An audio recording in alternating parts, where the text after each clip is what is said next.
go ahead and get started. Hi, everyone. Welcome to episode 2 of the MMA Movies and Madness podcast. I feel like the second episode makes this a legit podcast now. The first one was like, all right, let's see how it goes. And now we're rolling. So, got my cords tangled up right here.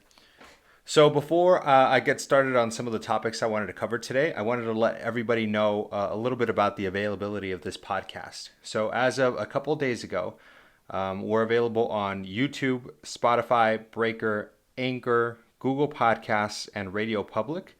And I'm working on getting this podcast on Apple Music. And I also want to see if the long-form podcast platform works on Facebook. So we'll try that as well. In addition to the availability of the podcast, there are also a couple of social media accounts that you can follow me on if you're interested in that. I have a Twitter and Instagram account that I created for the podcast. If you're watching this on YouTube, I'll include the links in the description. If you're listening to this on any of the other platforms, you can just look up MMM Podcast or MMA Movies and Madness, and it should come up on any of the social media platforms. All right. So today I wanted to talk a little bit about some movie topics. If you're interested in MMA stuff, on the last episode I covered some of the upcoming MMA events going on, as well as some of the recent ones that has just passed.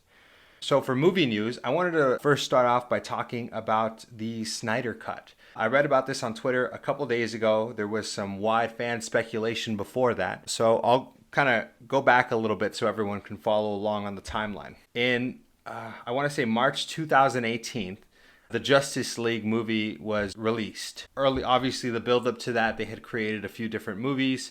Man of Steel, the Batman v Superman movie, and they were building up to this big Justice League movie. I have been a DC fan since I was really little. I used to read all the comics. I've always really loved DC's storylines, their character development, and so I was really looking forward to this movie. The director of that movie was Zack Snyder. Most of you know him. He's a pretty big director. So he starts directing the movie, and then sometime during production, I guess he had a bit of a family difficulties going on at home, some kind of family tragedy. So he had to step down as director, and he ended up getting Joss Whedon, the director from the first Avengers movie, to sort of finish his work on what he had done on Justice League so far. I would say overall, the fan reaction toward that news was pretty positive. Most comic book fans, even DC fans, really like a lot of the Marvel movies, including the first Avengers movie. That was a really big movie. It showed that Joss Whedon had experience in making a cohesive film with so many different characters and kind of having them all work together in a way to all work with the storyline in a really interesting way, which seemed difficult to do. Originally, most people thought that you couldn't put that many heroes into a movie and kind of give them all their screen time properly. But Joss Whedon did it successfully in the Avengers. So everyone's pumped about it. Joss Whedon's going to finish it. He finishes the movie. The movie comes out, and it's a huge flop. I personally hated it. I feel like most comic fans hated it. It got terrible reviews online, and it also ended up losing money in terms of box office. It obviously made a bunch of money, as all superhero movies do, but taking into account the budget that they had for that film, the millions and millions of dollars that they put into the production of it, they ended up losing money in the long run. So that was early 2018. I thought it was done at that point. I wasn't. I didn't see why that would ever be revisited, especially because it was considered a failure for that company, for Warner Bros. And then shortly after the movie comes out, Zack Snyder starts, responding to a little bit of the criticism by saying that it was a bit of a jumbled mess because he wasn't able to really finish the work. So it was difficult because it didn't have one mind kind of controlling the whole movie, taking it in the direction that it wanted or that it needed to go. Instead, it was kind of a Frankenstein of two directors and two teams, basically, trying to put this movie together and making it seem as if it came from one central idea. And so Zack Snyder refers to that and he says, I think my movie would have been better. There was a lot of things that I recorded or that we had planned out that were cut out of the film. And he kind of starts defending himself in that way. Reading that when I was online at that time, looking at all the reviews, I didn't think that it would really make a difference. I thought that was Zack Snyder kind of trying to save face, honestly. So then fans started going online and really trying to push this idea of releasing the Snyder Cut, which everyone expected would be a longer, less cut down, less Frankenstein-y sort of version of the movie. After seeing, many DCEU films that were pretty bad, I would say, I honestly didn't expect much of this.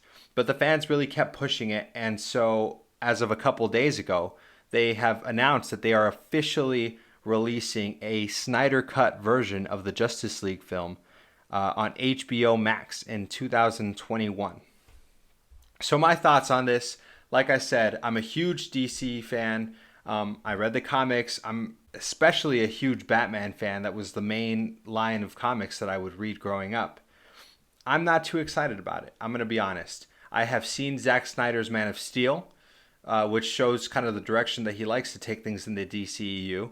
I thought it was okay. I thought it was an all right movie. I had a good time watching it, but I rewatched it maybe once after, but this isn't a movie that I expect in 5 years to really want to watch again for some reason. I'm pretty done with Man of Steel. Some of the other movies that Zack Snyder has kind of helped in the making of, because he was kind of guiding the DCEU, I thought were really bad. I thought the Justice League movie was bad. I thought Batman v Superman was just straight garbage. I thought the Suicide Squad movie was incredibly bad despite the amazing advertising for it. So I just don't see how extending some scenes and putting together a Snyder Cut will make the movie a lot better. I don't want to sound like a negative Nancy. That's just how I feel about it. Overall, I think that the Snyder Cut version will only be marginally better. And I'm surprised that the studio would go back to try to fix that when it originally lost money. There are some positives about it overall, though.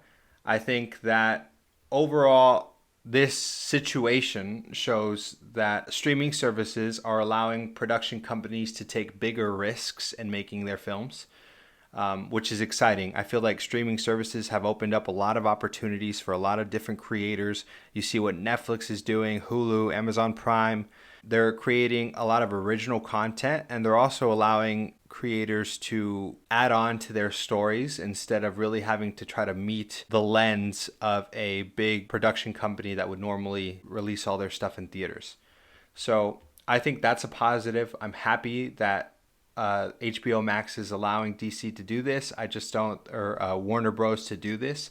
I just don't think that it's going to make a huge difference and make a bad movie great. I think it's going to make a bad movie slightly less bad, maybe an okay movie, at best. That's just my thoughts on it. Another positive that I see from this whole situation is that it proves the power of the fans. Like I said earlier, this movie lost money. This movie was in no way considered a success early on. Considering the hype of a, giant ensemble movie with all these heroes, it was supposed to make a ton of money. It was supposed to compare to the giant Marvel films that have come out and be a huge profit for Warner Bros.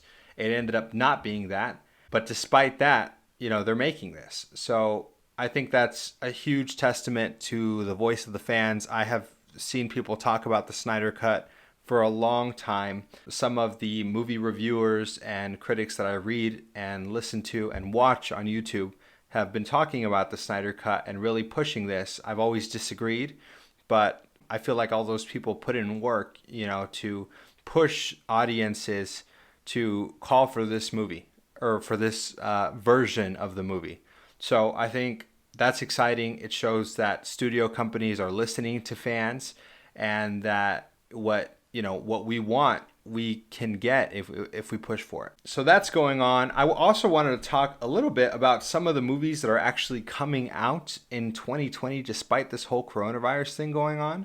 I already kind of talked about how the coronavirus has caused a lot of movies to be pushed or to be stalled indefinitely, or some have just been moved dates. And so the next few months seemed kind of empty in terms of movie news, trailers, or any releases going on. That being said, in the next few months, there are actually some movies that are still coming out, whether it be on streaming or in theaters. One of those movies that are coming out is the Mulan movie, the Disney adaptation, Disney animation turning into live action. I'm super excited about it. I grew up watching all of the Disney movies when I was a kid. My younger siblings and my family still love the Disney movies. I occasionally watch them. I think they all had really good stories. I think they were really interesting and engaged a ton of people. I mean, that's why they're so huge. So being able to see Mulan and to see her story, I think is going to be really exciting. I am a little bit disappointed about the fact that they said that there would be no music in this movie. I really liked the music from the first movie. I also really liked Mushu, who's supposed to not be in this film. We'll see. Maybe they'll give a little bit of an Easter egg, kind of hinting toward or acknowledging at least to the fans that they, recognize that it's a big part of the original film. So we'll see. Super excited for Mulan. I know it actually changed release dates a couple times. I'm going to look up the most current release date. Let me see. So Mulan was originally scheduled to come out on March 27th, 2020. That obviously didn't happen. And so the new release date is going to be July 24th, 2020. So that's coming up pretty fast. I'm really excited for it, and it's actually going to be coming out in theaters. We'll see how many people decide to go. I feel like a lot of people are still pretty hesitant to kind of resume back to normal activities after this whole COVID thing. Theaters are supposedly working on a way to reopen, but still promote some sort of social distancing and some limited capacity. Obviously, they won't be able to have people super far away or avoid the same exact areas, but they're working on, spacing the seating, allowing a limited number of people into each theater, and we'll see what kind of success they have with it. But considering there aren't many other big movies coming out, or, there's not a whole slate of films out at that time, I think they'll still make a good amount of money. And after that, Disney has its own streaming service in Disney Plus. I think that Disney Plus is also going to offer people a huge, window to watch this movie afterward. Another big movie that is coming out is Christopher Nolan's next film, Tenet. I'm a big Christopher Nolan fan. I loved a lot of his movies. He's got a really distinct style, I feel. Christopher Nolan is interesting because he likes to kind of think of himself as this very artsy director, this very niche, art house style director. But his movies still appeal to such mass audiences. He's one of the few directors that most people will kind of follow into whatever movie he makes. You see Christopher Nolan in a trailer and you immediately watch it, or you immediately feel excited to go watch his movie. So Tenet is actually being released on July 17th, 2020. Basically the same time as Mulan. We'll see how this works. I think that it has its own distinct audience.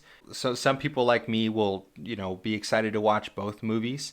But I feel like most people that are watching Tenet might not necessarily be interested in Mulan unless they're going with their families. And a lot of people that are going to be watching Mulan are also not, going to be watching a Christopher Nolan kind of sci-fi film. I think both movies are safe. I think they're both going to make a good amount of money. Aside from those two, there's no other competition. So I think they're going to split a lot of the profits during that weekend. And I think they're going to be really successful. I'm excited to see what happens with them. Speaking of Tenet, I'm going to cover some more news about Tenet in a little bit. Another movie I'm super excited about that's coming out soon is the SpongeBob film. My girlfriend is absolutely obsessed with SpongeBob. She has all kinds of SpongeBob merchandise, SpongeBob clothes, decorations, everything you could think of. And so I used to watch SpongeBob growing up. I used to play it in the background. I was a pretty active kid, didn't really sit in front of the TV too much unless I was watching a movie.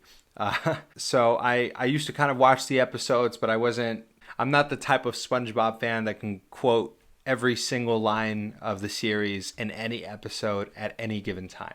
I'm not that advanced. My girlfriend definitely is that advanced. But she told me that they were releasing a SpongeBob film, and I was pretty excited about it. And then when they came out with the trailer for that film, I was super excited about it because I'm a big Keanu Reeves fan. I know it's kind of a who cares about spoilers for trailers, That trailer was very well done. No one had expected it. The trailer's going on, and then you get to see Keanu Reeves as a bundle of sage, which is not something I ever expected that I'd say, but it works. And I think it's going to be a good movie. I like the kind of SpongeBob style humor that was original to the show and is being carried on into that movie. So the SpongeBob movie is scheduled to come out on August 7th, 2020. I tried not to include movies later on. I'll talk more about that in a sec. The next movie I wanted to talk a little bit about is the Wonder Woman 1984 movie. This is supposed to come out on August 12th, 2020, also directly to theaters. We'll see how it goes. Wonder Woman, the first Wonder Woman movie, I think was one of the few DCEU films that got it right, that I didn't really have to rewatch to hope that it got better. I honestly didn't think the movie was great, but I thought it was a good movie, and I thought when comparing it to the other DCEU films, it was, really good. So I'm excited to see what they can do with this moving forward. I think Wonder Woman is a really good character. I think Gal Gadot does a pretty good job playing it, despite the fact that she didn't have much acting experience leading into it. I think she has a good look for the character, and she plays the character with the right intensity and with the right kind of stoicism that Wonder Woman would have based on the comics. So another movie that had to get pushed back due to all of this stuff going on is The New Mutants.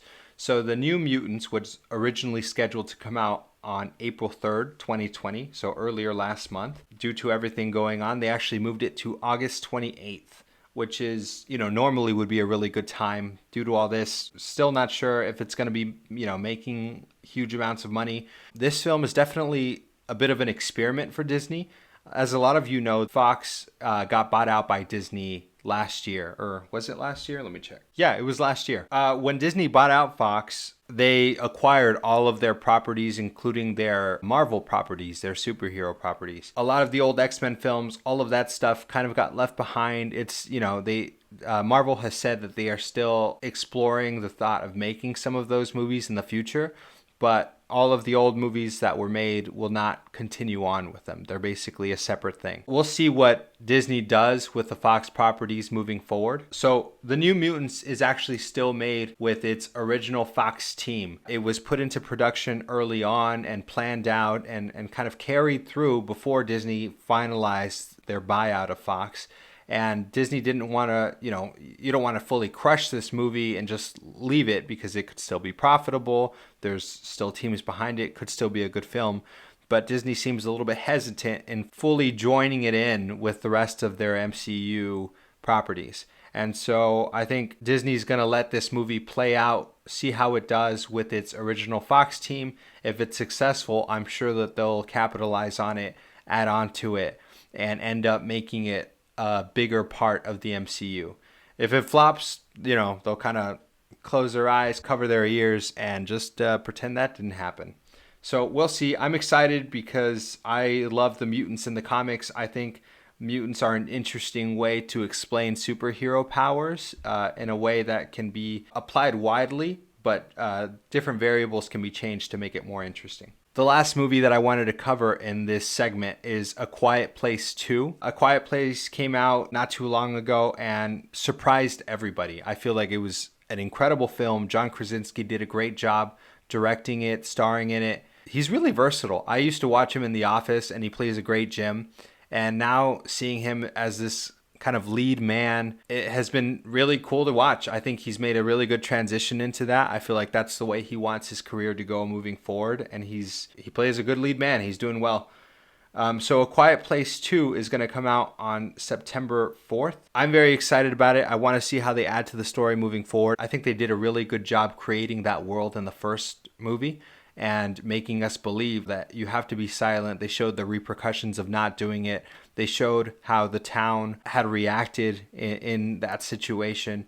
And I thought they did a really good job. We'll see what they do moving forward with that movie. I'm excited. I chose not to include movies that are coming out mid to late September and after, in October and the months moving forward, just because it's still uncertain if all those movies are going to come out, just because of everything that's going on We're not really sure if they are going to be delayed, moved to streaming, or what's going to happen. So I figured I would wait to cover those once we're closer to those dates. Also, in September and October, a lot of horror movies tend to come out. I'm a huge horror movie fan. And so I would rather cover those separately in their own video or in their own podcast recording, just because I think I'm such a huge fan. I'd like to cover those in more detail. I'd also like to talk a little bit about the Tenet trailer. I don't know if many of you saw that. The Tenet trailer came out a couple days ago. I saw it on Twitter. It popped up. I'm following Christopher Nolan on my Twitter. Shout out to my Twitter page, MMM Podcast. But I was just kind of scrolling through there and I saw that they released the trailer. So when I was going through there, I remembered that the trailer was going to be released exclusively on a Fortnite Party Royale event originally, which, was surprising. It's kind of ironic knowing that, like I mentioned earlier, Christopher Nolan is an art house director. He likes very niche movies. He's got his own distinct style. And his trailer premiered in front of the Fortnite Party Royale event, which is just funny. It's a weird world we're living in where a prestigious, famous artsy director's movie trailer premieres on a video game that my younger brother spends like 82% of his life playing. Shout out to my little brother. So the trailer comes out and it looks great. The music is intense. It's building, gets my high blood pressure acting up. It was an exciting trailer. As most Christopher Nolan trailers go, it gives you that short, super fast glimpses of great cinematography. It's pretty vague. I think the trailer is the right amount of vague. So I feel like watching it, I was still confused about a lot of stuff going on, but you knew that it had something to do with a time travel-esque type deal. So I'm excited to see what he does with that. I like anything sci-fi, and I definitely like the direction that Christopher Nolan goes with sci-fi and creating a world around these ideas like he did with Inception.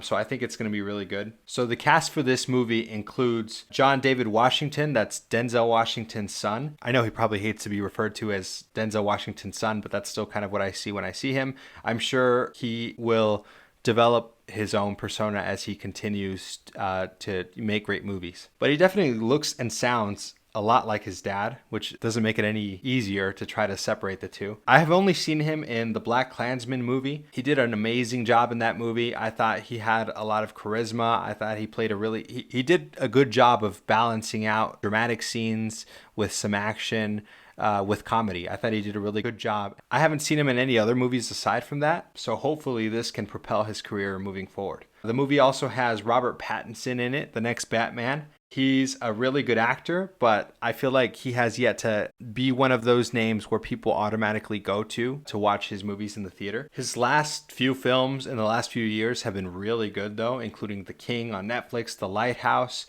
Good Time. He's been working with some really good directors and showing his versatility in all these movies. So I'm excited to see what he can do in Batman. I know I'm talking about Tenet right now. I'm excited to see what he'll do in this movie as well. Another actor playing a big role in this movie is Elizabeth Debicki, I think is how you say it. Debicki. Debicki is how I would say it.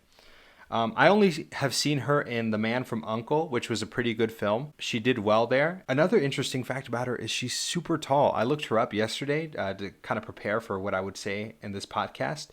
And she's 6'3". Like, she's Steph Curry's height. Other actors in this movie are Michael Caine, Aaron Taylor Johnson, Himsal Patel. That's the guy from that Beatles Alternative Universe movie. I forgot what it was called. Let me look it up. The movie's called Yesterday, and it came out in 2019, so last year.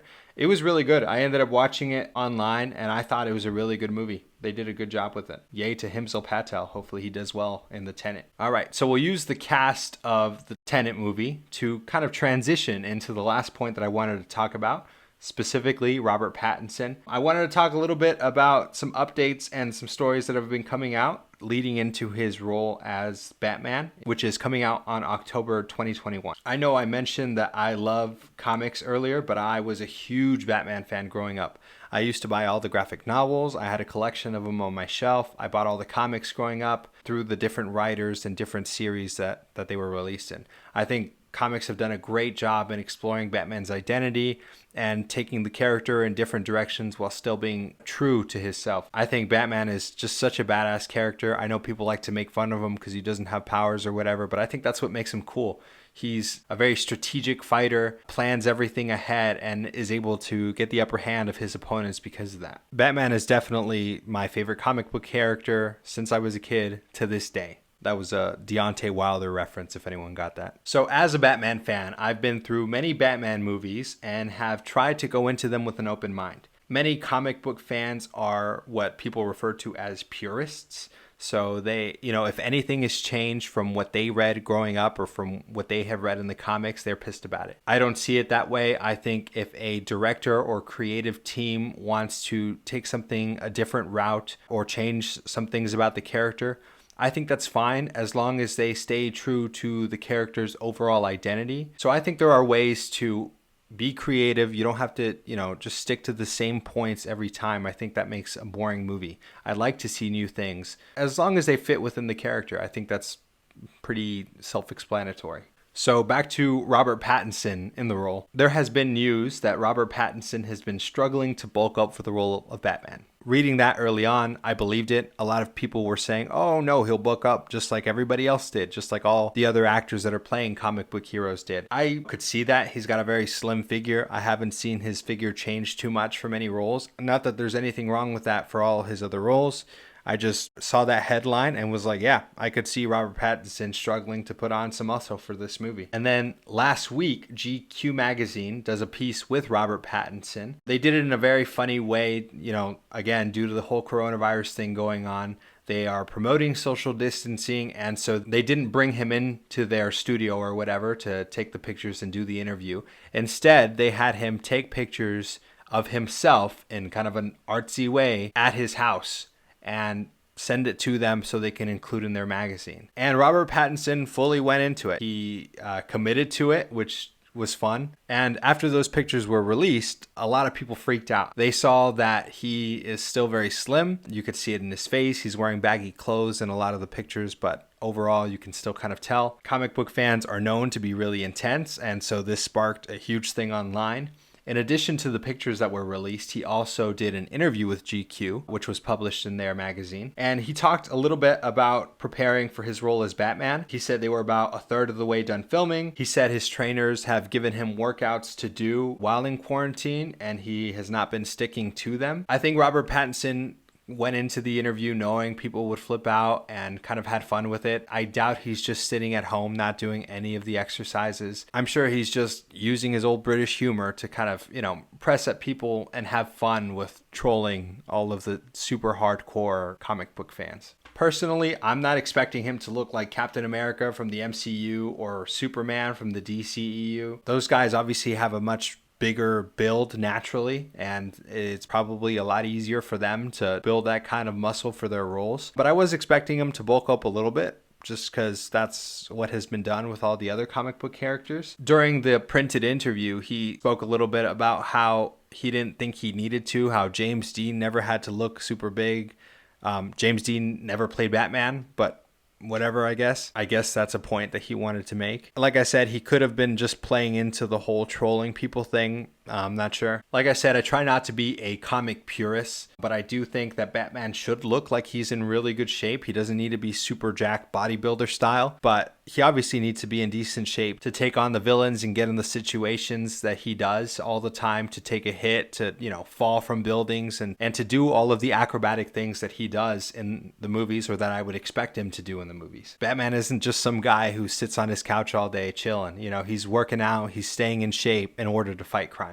So I think Robert Pattinson should build on at least a little bit of muscle. That being said, I think he's going to do a great job in the role. He has really good acting chops. Like I said, I talked a little bit about some of the movies he's been in. If you haven't checked out The Lighthouse, by the way, it's a really good movie. I know it's not everyone's cup of tea. It's a very, very art house film, very niche, but it's super good. It makes you think a lot. I tried to watch the movie a couple times after the first viewing just to really make sure that I got everything. But it's not one of those movies that just kind of throws a pebble and expects you to find everything. It kind of feeds slowly, and I think that's important in movies. You want to make sure that you pique the audience's curiosity and make sure that you're kind of pulling them in, making them work a little bit too, making them search for some of the answers.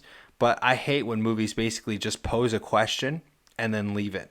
And some movies do that throughout the movie. They'll just pose a ton of questions, a ton of buildup, and then they cut it off. I don't think that that's pulling in the audience. I think that's lazy writing. But The Lighthouse does a really good job in pulling in the audience while still feeding information and still building and allowing you to interpret from the information that they give you. I think Robert Pattinson should try to get a little bit bigger. If he needs help, he can come to my house. We eat a ton of tortilla over here.